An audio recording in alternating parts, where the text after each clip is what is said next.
పులిని చూసి నక్క వాతలు పెట్టుకున్నట్టుగా ఉంది వైసీపీ నాయకుల వ్యవహారం.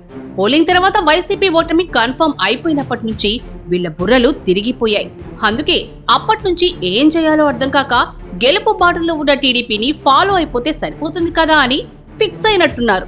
అందుకే టీడీపీ గెలవబోతుందని చాలా సర్వేలు చెబుతూ ఉంటే ఆ తర్వాత వైసీపీ వాళ్ళు కూడా తమ స్పాన్సర్డ్ సొంత సర్వేలు రిలీజ్ చేసి మాదే విజయమని గంతులేశారు. పోలింగ్ ముగిసిన తర్వాత తెలుగుదేశం నాయకులు విజయోత్సాహంతో మాట్లాడారు.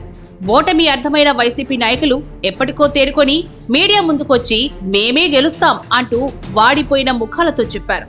ఇప్పుడు మరోసారి టీడీపీని అనుకరించడానికి వైసీపీ నాయకులు సన్నాహాలు చేసుకుంటున్నారు.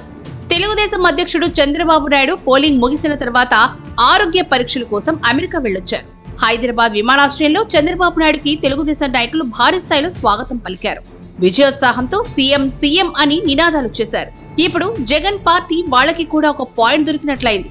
చంద్రబాబు నాయుడికి విమానాశ్రయంలో ఘన స్వాగతం లభించింది కాబట్టి లండన్ వెళ్లిన జగనన్న తిరిగొస్తే కనుక భారీ స్థాయిలో స్వాగత కార్యక్రమాలు ఏర్పాటు చేయాలని భావిస్తున్నారు. జగనన్న ఎలాగో ల్యాండ్ అయ్యేది గన్నవరం ఎయిర్పోర్ట్ లోనే కాబట్టి అక్కడ వేలాది మందితో స్వాగత కార్యక్రమాలు ఏర్పాటు చేసి అదరగొట్టేయాలంటూ వైసీపీ నాయకులు ప్లాన్ చేస్తున్నారు. జగనన్న తిరిగొచ్చిన సందర్భంగా చేసే సందడి చూసి ఇక విజయం వీళ్లదే అని దేశమంతా అనుకోవాలని భావిస్తున్నారు.